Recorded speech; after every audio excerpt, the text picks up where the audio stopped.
Wakil Ketua DPRD Provinsi Jawa Barat menggelar sosialisasi peraturan daerah Provinsi Jawa Barat tentang pengelolaan sampah dan perlindungan lingkungan hidup kepada pengurus pemuda Pancamarga dan Legiun Veteran Republik Indonesia Kota dan Kabupaten Sukabumi di Taman Sari Hotel Kota Sukabumi, Kamis 28 Agustus 2025. Wakil Ketua DPRD Provinsi Jawa Barat Iswara mengatakan, anggota DPRD Provinsi Jawa Barat memiliki hak mensosialisasikan Perda Provinsi ke berbagai kota di Jawa Barat, salah satunya LVRI dan PPM Kota serta Kabupaten Sukabumi.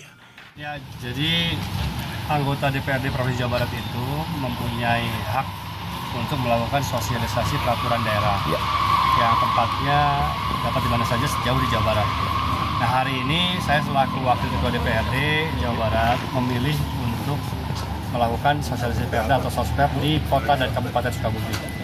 Dan audiensnya adalah ayahanda kita, Legiun Veteran dari Kota dan Kabupaten Sukabumi.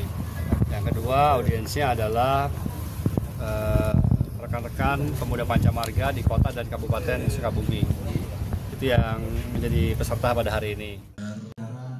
Sementara itu, berkaitan dengan hal tersebut, Iswara meminta kepada seluruh keluarga besar pemuda Pancamarga agar bisa ikut menjaga lingkungan di wilayah mereka masing-masing.